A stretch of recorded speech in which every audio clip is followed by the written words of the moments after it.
तो आदाब, नमस्कार, गुड इवनिंग, सत श्री अकाल। एक बार फिर आप तमाम लोगों का स्वागत है क्राइम तक की कहानी के इस एपिसोड में। उम्मीद है पूरी फैमिली अच्छी होगी, अपना और अपनों का ख्याल रख रही होगी। हम में से शायद ही कोई ऐसा हो जो कभी ना कभी बैंक ना गया हो। हम अमूमन बैंक क्यों जाते हैं?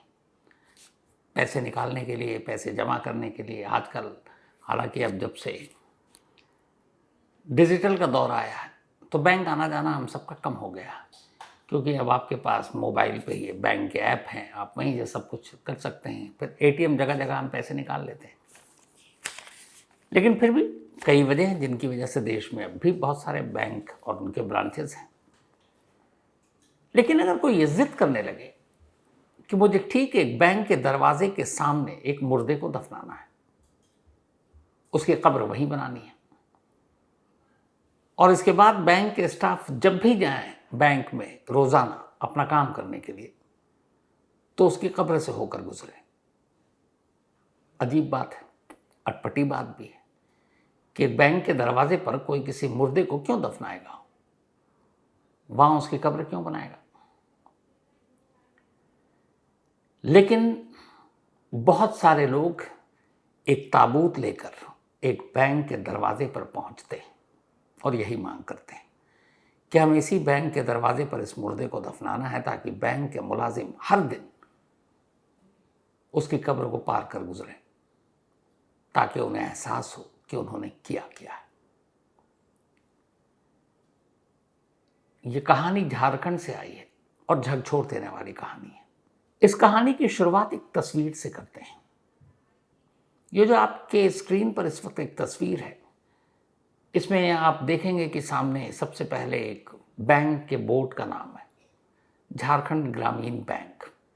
उसके ऊपर ब्रांच का भी नाम लिखा हुआ है। गढ़वा इलाका है और बाड़गढ़ ये ब्रांच है। ये एक सेमी गवर्नमेंट बैंक है झारखंड में, यानी कि अर्ध सरकारी बैंक। अब बैंक के बोर्ड से जब कैमरा नीचे आता है तो नीचे काले रंग का एक ताबूत रखा हुआ है। उस ताबूत के साथ 4 महिलाएं बैठी हैं, फिर बीच में एक खड़ी भी हो जाती है, और दाएं बाएं दो तरफ 2 मेल हैं, और उनके सामने ये ताबूत है। इस ताबूत के साथ एक कमेंट्री चल रही है। सामने खड़ा एक शख्स जो कैमरे में है नहीं, वो कुछ बोल रहा है, तो उसे सुनने के लिए पहले मैं चुप हो जाता हूं। उसे सुनिए, फिर आगे की कहानी। जाति का अंत होता है। हम लोगों ने तुम्हारे खिलाफ आरएम को रिपोर्ट किया, उसके बाद भी तुमने अपना आदत नहीं छोड़ा। और अत्याचार होता है, उनके साथ नाइंसाफी होती है। इस बात का भी सबूत है हमारे पास कि बैंक में खाता खोलने का भी तुम पैसा लेते हो। और केंद्र नेता हम यहीं पर कुदाली लेके आए हैं, यहीं पर रतन लकड़ा का दफन करेंगे, और डेली तुमको उनके कब्र से होकर अपने बैंक में जाना पड़ेगा। उस शख्स की आखिरी लाइन यही है जो कह रहा है कि इससे ठीक बैंक के सामने दफनाएंगे, ताकि बैंक के मुलाजिम हर रोज इसकी कब्र को पार कर जाए। अब सवाल है कि ये लोग कौन है जो यहाँ ताबूत लेकर पहुंचे हैं, ये महिलाएं कौन है, और दाएं बाएं बैठे हुए 2 पुरुष कौन है। और थोड़ा सा कैमरे अगर हटाता हूँ, तस्वीर इससे अलग चलता हूँ, तो ये एक और तस्वीर है जो बहुत सारे लोग खड़े हुए हैं यहाँ पर इसी ताबूत के सामने, इनकी भीड़ नारे लगा रहे हैं। एक और तस्वीर है जो बिल्कुल सड़क की है, जब ये बैंक तक लोग एक ताबूत को अपने साथ उठाकर लेकर आ रहे हैं। ये बैंक पहुंचने से पहले की तस्वीर है। अब आखिर बैंक के सामने दफनाने की जिद क्यों? तो इस कहानी की शुरुआत होती मार्च से, इसी साल मार्च के महीने से। झारखंड में एक बड़ी आबादी आदिवासियों की है जो दूर दराज के इलाकों में रहते हैं, और उनके लिए अलग अलग स्कीम है। और झारखंड ग्रामीण बैंक ऐसी आदिवासी बहुल्य इलाके में जहाँ उनकी तादाद ज़्यादा है, काफ़ी पॉपुलर है, क्योंकि ये एक सेमी गवर्नमेंट बैंक है, अर्ध सरकारी बैंक है। इस बैंक में आमतौर पर जो सरकारी स्कीम होते हैं, योजनाएं होती हैं, उसके पैसे डायरेक्ट खाता में पहुंचता है इन आदिवासियों के। तो अलग अलग जो स्कीम है, पेंशन योजनाएं हैं, यहाँ बैंक में आता है और इसीलिए इस बैंक में सभी के खाते हैं। अपनी अपनी ज़रूरत के हिसाब से जब ज़रूरत पड़ती है सब बैंक से पैसे निकाल लेते हैं। ऐसा ही एक खाता इसी बैंक में एक बुजुर्ग रतन लकड़ा का था। रतन लकड़ा के परिवार में उनका एक बेटा है जिसको दिखाई नहीं देता, नेत्रहीन है। उसकी एक पत्नी है यानी बहू, और एक रतन की अपनी पत्नी। 4 लोग एक घर में रहते हैं। ये 4 लोगों का परिवार है। 3 महीने पहले अचानक पता चला कि रतन को टीबी है। तबीयत बिगड़ने लगी। सरकारी स्कीम के तहत उन्हें कुछ पैसे मिलते थे और वो पैसे सीधे इसी ग्रामीण बैंक में आते थे। ज़रूरत के हिसाब से वो अपने पैसे निकालने लगते थे और जब भी ज़रूरत होती निकालते। लेकिन अब जब बीमारी के बारे में पता चला तो कुछ दवा ववा के लिए अलग से भी खर्च होने लगा। अब वो बैंक पहुँचे मार्च के महीने में कि खाते से हमारे पैसे निकालने हैं। बैंक वालों ने मना कर दिया। उन्होंने कहा कि आपके खाते से आप पैसे नहीं निकाल सकते क्योंकि आपका KYC अपडेटेड नहीं है। अब आपको पता है आजकल KYC मतलब आपके बारे में पूरी जानकारी उस दस्तावेज के सूरत में हर गवर्नमेंट डिपार्टमेंट में, बैंक हो या बाकी जगह, होना चाहिए। अब यहाँ ये याद रखिए कि ये झारखंड का वो इंटीरियर इलाका है जहाँ कोई पढ़ा लिखा नहीं है, सब आदिवासी हैं और इनके लिए ये बैंक है ताकि वो उनकी हेल्प कर सकें। तो रतन की बहू ने कहा, वो थोड़ी स्कूल तक पढ़ी हुई थी, कि ठीक है आप KYC अपडेट कर दीजिए। उन्होंने कहा ठीक है आप उनको लेकर आइए। उन्होंने कहा वो बीमार है, अभी अभी पता चला है। तो बैंक वालों ने कहा नहीं उनको लेकर आना पड़ेगा। बहू ने कहा ठीक है। बीमारी की हालत में वो अपने ससुर को लेकर, क्योंकि पति नाबीना है, नेत्रहीन है, दिखाई नहीं देता, बैंक पहुंच गई। जब बैंक पहुंची तो बैंक के स्टाफ ने जितने कागज़ थे वो सारी चीज़ें कराई। फिर कहता है कि आज नहीं हो पाएगा, फिर किसी दिन आओ। उन्होंने कहा बड़ी मुश्किल से लेकर आए, बीमार हैं, उम्र दराज हैं। बैंक वालों ने कहा हमारे पास और भी काम, वापस भेज दिया। मार्च से वो शुरुआत भर थी। इसके बाद अप्रैल, मई, जून 3 महीने तक रतन जो एक बीमार और बुजुर्ग बैंक के चक्कर काटता रहा अपनी बहू के साथ। बैंक वाले हर बार कोई ना कोई बहाना कर कर वापस भेज देते। KYC नहीं होता, बायोमेट्रिक नहीं होता और इस दौरान बीमारी बढ़ती जा रही है। पैसों की ज़रूरत है, डॉक्टर को भी दिखाना है, दवा भी लेनी है और बेटा एक जिसको दिखाई नहीं देता, बहू है, पत्नी है, तो जो भी जमा पूंजी घर की सब लुट गई। इलाज के लिए पैसे नहीं है, एक ही सहारा है बैंक जो सरकार स्कीम के तहत देती है और बैंक वाले पैसे नहीं दे रहे। KYC जब तक अपडेट नहीं होगा हम आपको पैसे नहीं देंगे। और वो बैंक के चक्कर काट रहा है बेचारा कि आप कर लो साहब पर पैसे तो दे दो। बहू गिड़गिड़ा रही है कि पैसे देंगे तो इनकी जान बच जाएगी, हम इलाज कर सकते हैं। और जो बीमारी है उसमें उनको थोड़ा उसने कहा है कि अच्छा पौष्टिक खाने की ज़रूरत है, हम कहाँ से खाना लाएं, हमें तो 2 वक्त का खाना वैसे ही नहीं मिल रहा है। पर पत्थर दिल बैंक अफसरों पर कोई भी असर नहीं हुआ। फिर इसके बाद एक और सबसे बड़ी इंसानियत जब शर्मसार होती है, उस दिन ये शर्मसार हुई जिस दिन बहू मतलब ससुर से चला नहीं जा रहा है पर एक आखिरी उम्मीद कि शायद पैसा निकल आए, बुरी तरह बीमार, मतलब लगभग कुछ पता नहीं क्या होगा, मजबूरी में उठाकर फिर से बैंक पहुंची। 3 महीने बाद का ये किस्सा सुना रहा हूँ और ये बात है जून के लास्ट एंड, बिल्कुल आखिरी हफ्ते की। पहुंची वहाँ, उसने कहा कि आपने कहा था कि उनको लेकर आना पड़ेगा। इससे पहले बहू अकेले भी कई चक्कर काट चुकी थी इन 3 महीनों में, बट जिसका खाता उसको लेकर आओ, तो वो लेकर आई। अब बैंक की 2nd फ्लोर पे, बैंक के दूसरी मंजिल पर वो जगह है जहाँ बायोमेट्रिक और KYC होता है और उसके स्टाफ बैंक के वहाँ बैठते हैं। अब ये बुजुर्ग पहुँचे ग्राउंड फ्लोर पर, चलने की हालत में नहीं, मतलब बैठने की भी हालत में नहीं। किसी तरह उन्होंने नीचे ज़मीन पर लिटा दिया। उनकी बहू ने ऊपर गई, उसने कहा आप KYC कर दीजिए। हमारे ससुर की हालत ऐसी नहीं है कि वो सीढ़ियाँ चढ़कर 2nd फ्लोर तक आ सकें, तो अगर आप में से कोई भी एक शख्स नीचे चला जाए, उनका अंगूठा ले ले, बायोमेट्रिक कर दे, तो खाते से पैसे मिल जाएंगे। बैंक स्टाफ ने मना कर दिया। कोई एक सज्जन इंसान होगा बैंक में, उसने कहा रतन की बहू से कि सामने एक कमरा है, वहाँ बैंक के सबसे बड़े बाबू बैठे हुए हैं, वो बैंक मैनेजर थे, उनको जाकर बताओ, वो तुम्हारी मदद करेंगे। बहू बेचारी भागी, उस कमरे के आगे हाथ जोड़कर खड़ी हो गई। शीशे के पीछे से बैंक मैनेजर ने देखा, बाहर आया, पूछा क्या हुआ। उसने कहा ऐसी ऐसी बात है, 3 महीने से मेरे ससुर का KYC नहीं हुआ, सख्त बीमार हैं, दवा के लिए पैसे नहीं, अच्छे खाने के लिए पैसे नहीं, जबकि पैसे बैंक में हैं पर निकाल नहीं पा रहे हैं क्योंकि KYC नहीं हुआ है। तो बोला ठीक है आप ले आइए। बोला हम ले आए, लेकिन वो नीचे हैं, सीढ़ी चढ़कर ऊपर नहीं आ सकते, पता नहीं क्या हो जाएगा, क्योंकि वो चलना छोड़िए बैठ भी नहीं पा रहे। अगर आप अपने किसी एक को कह दें, वो नीचे जाकर अंगूठा का निशान ले ले, बाकी ले ले। बैंक मैनेजर ने रतन की बहू को बुरी तरह डांटा और अपने के स्टाफ को बुलाकर कहा, इसे और नीचे जो इसका ससुर बैठा हुआ, दोनों को बैंक से बाहर निकाल दो। जो एक वहां के सोशल वर्कर हैं, उन्होंने ये बात कही, खुद रतन की बहू ने भी ये बात कही। रतन की बहू की भाषा पता नहीं, आप मतलब है तो हिंदी, कितनी आप समझ पाएंगे नहीं, लेकिन मैं चाहता हूँ दिल की बातें दिल तो सुन ही लेता है।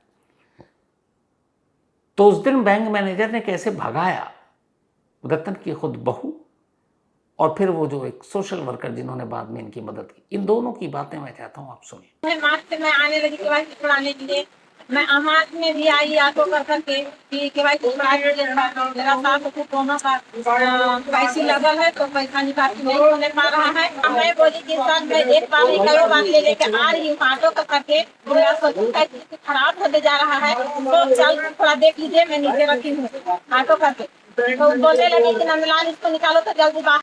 रतन लकड़ा और उनकी पत्नी का KYC 3 महीनों से नहीं हो रहा था। मार्च, अप्रैल, मई 3 महीना तक उनकी जो बहू है फुलमणि लकड़ा, वो बैंक में दौड़ती रही और परेशान होके वो अपने ससुर को यहाँ टांग के ले आई।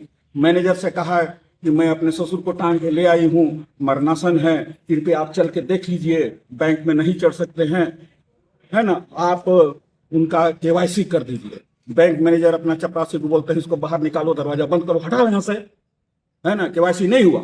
इस तरीके से बैंक से बाहर कर दिया, पैसे फिर नहीं मिले, अपने पैसे हैं जबकि खाते में। थक हार कर बहू अपने ससुर को किसी तरह वापस फिर लेकर घर आती है, हालत ख़राब है। धीरे धीरे गांव वालों को पता चल रहा है, फिर ये भी पता चल रहा है कि अब शायद रतन के बचने की उम्मीद नहीं है। ये बात उस सोशल वर्कर जिसको अभी आपने सुना, उसने गांव इनसे कहा था हम तुम्हारी मदद करेंगे पैसे निकलवाने में। वो पहुंचा एक दिन बैंक और उसने जाकर बैंक मैनेजर से कहा, देखो वो 3 महीने से बुजुर्ग भटक रहा है, अगर वो मर गया तो गांव के लोग गुस्से में, पता नहीं तुम्हारे बैंक का क्या करेंगे। बैंक मैनेजर पहली बार डरा, उसे लगा वाकई कुछ हो सकता है। उसने अपने 2 मुलाजिम को हुक्म दिया, चले जाओ उसी के घर और जाकर उसका बायोमेट्रिक कर दो।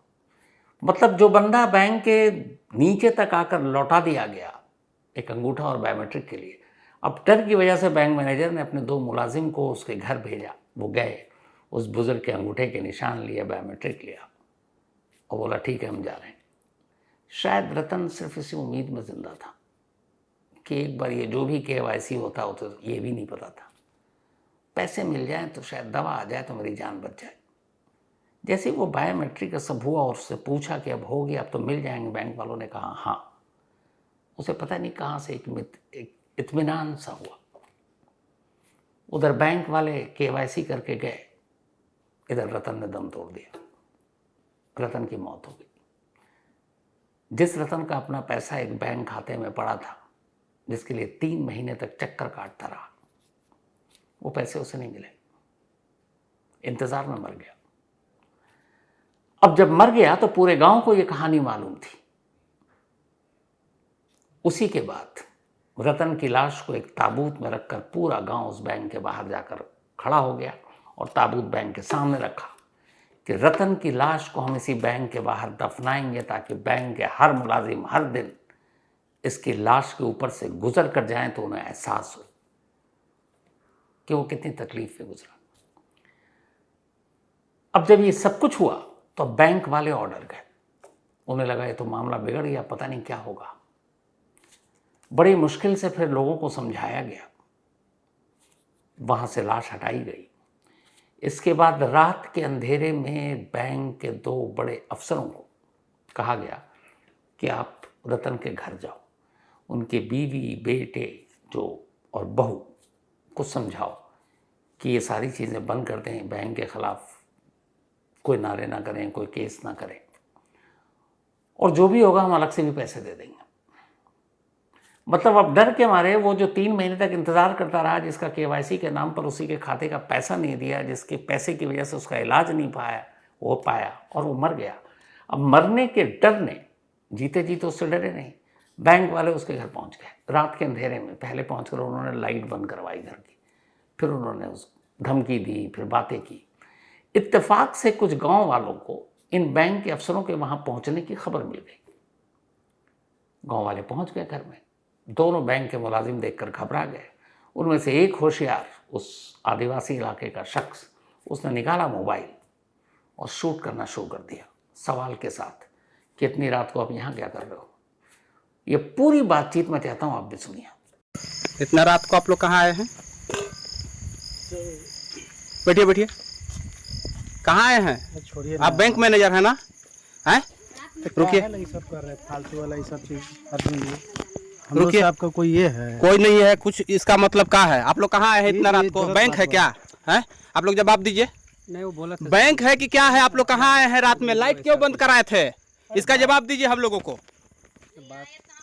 लाइट क्यों बंद करवाए? हैं? काहे लाइट बंद करवाए? अरे छोड़िए ना सर, काहे ना परेशान है? देखिए बैठिए बैठिए, इज्जत से बैठिए आप लोग। ठीक है, बैठिए। नहीं हम नहीं नहीं, कहाँ जा रहे हैं? मारना चाह रहे हैं? मारेंगे नहीं, हम लोग मारेंगे नहीं। लेकिन आप लोग आए कहाँ हैं रात के? हैं? बड़गर के बैंक मैनेजर कृष्णा कुमार राम और ये क्या नाम है उनका जी, नंदलाल, रात में आकर के इस विधवा महिला के घर में लाइट बंद करा करके यहाँ पर क्या बात कर रहे हैं। जब हमने आया कि यहाँ पर ये लोगों को पकड़ने, तो गाड़ी देख लीजिए कि यहाँ 200 किलोमीटर दूर में गाड़ी रखे हैं। लाइट दिखाइए जी, इधर लाइट दिखाइए। बैंक मैनेजर जा रहे हैं, यहाँ देख लीजिए, आगे आगे नंदलाल जा रहे हैं। अरे काहे ला अर्जुन जी सब कर रहे हैं? आपसे कोई मेरा पर्सनल कुछ है क्या? और कुछ बोलना है बोलिए। अरे क्या समझ में नहीं आ रहा। देख लीजिए, मैं आप लोगों को दिखा रहा हूँ। नंदलाल जी गाड़ी में बैठ गए। बाइक इतना दूर, बताइए कि कहाँ जाते हैं?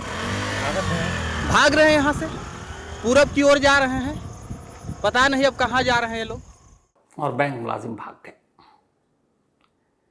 इसके बाद जब ये खबर मीडिया में आई तो रांची तक पहुंची। झारखंड की राजधानी, कैपिटल है रांची। इस वक्त वहाँ के चीफ मिनिस्टर हैं हेमंत सोरेन। उन्होंने जब इस खबर को सुना तो एक सोशल मीडिया पे पोस्ट भी किया और फिर कहा कि इस पे एक्शन हो। उसके बाद तो फिर क्या, डीएम, वीएम, डीसी सब जुट गए कि भैया इंसाफ होगा, कार्रवाई करेंगे। लेकिन अफसोसनाक बात यह है कि जीते जी रतन अपने पैसे को, जो उसका ही अपना पैसा था, बैंक के खाते से निकाल नहीं पाया, मर गया। अब मरने के बाद उसका नेत्रहीन बेटा, बहू और पत्नी है। 10 दिन तक पैसे फिर भी नहीं निकले। बैंक वालों से पूछा गया क्यों, तो उन्होंने कहा कि बस हम डेथ सर्टिफिकेट का इंतज़ार कर रहे हैं, मृत्यु प्रमाण पत्र का। जैसे ही वो आ जाएगा उसको जांच करेंगे कि हाँ भाई ये आदमी मर चुका है, पैसे उनके जो करीबी नॉमिनी हैं उनको दे देंगे। मतलब मजाक देखिए कि पहले जीते जी पैसे नहीं दिए और जब वो मर गया रतन, तब कह रहे हैं पहले इसके मौत का सबूत लाओ कागज़ में, फिर उस कागज़ को हम चेक करेंगे, फिर हम देखेंगे वो सच में मरा है या झूठ में मरा है। उसके परिवार वाले उसके पैसे हड़पने तो नहीं चाहते हैं। जब तसल्ली हो जाएगी तो फिर वो पैसे दे देंगे। मतलब जीते जी भी पैसे निकालने का इंतज़ार और मरने के बाद भी पैसे निकलने का इंतज़ार, और यही होता है। और इंतज़ार के लिए कभी कोई सरकारी दफ्तर सबूत नहीं मांगता। उसकी वजह यह है कि इंतज़ार हमेशा जनता करती है, वो जनता जो उन सरकारी अफसरों को बनाती है। और इस पूरी कहानी का सबसे अफसोसनाक पहलू ये कि कोई लाखों रुपए रतन के खाते में नहीं थे, महज चंद हजार रुपए थे, सिर्फ चंद हजार रुपए। और उस चंद हजार ने जान ले ली। ऐसी कहानियां भरी पड़ी हैं, चाहे झारखंड हो, उड़ीसा हो। उड़ीसा की शायद मैंने आपको एक कहानी सुनाई थी बहुत 4-5 महीने पहले। एक भाई जिसकी बहन की मौत हो गई और वो बहन अकेली थी, उसके आगे पीछे कोई नहीं, भाई ही उसका नॉमिनी था।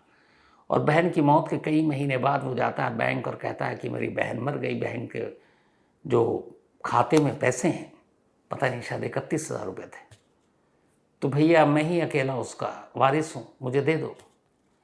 बैंक वालों ने कहा कि नहीं, उसका डेथ सर्टिफिकेट लेकर हम कैसे मान लें कि तुम्हारी बहन मर गई है। अब वो पढ़ा लिखा नहीं, सरकारी दफ्तर के चक्कर काटता रहा, कोई डेथ सर्टिफिकेट देने को तैयार नहीं। 3 महीने बीत गए चक्कर काटते काटते। एक दिन बैंक वालों से बात किया, उसने कहा हम कैसे मान लें कि तुम्हारी बहन मर चुकी है।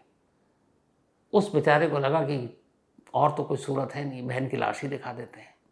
3 महीने बाद उसने अपने जिन हाथों से अपनी बहन को कब्र में दफनाया था, कब्र खोद कर बहन अब उसकी लाश कंकाल हो चुकी थी, उस कंकाल को अपने कंधे पर डालता है, 3 किलोमीटर पैदल चलता और बैंक के दरवाजे पर ले जाकर रख देता है। ये लो मेरी बहन मर चुकी है, अब देख लो, अब तो पैसे दे दो। न जाने ऐसे कैसे कैसे कैसे किस्से जो झकझोर कर रख देते हैं, उन्हीं में से ये कहानी थी। तो आज बस इतना ही। अब आपसे मुलाकात होगी कल रात 9 बजे किसी नई कहानी के साथ। तब तक अपना और अपनों का ख्याल रखिएगा। Thank you very much.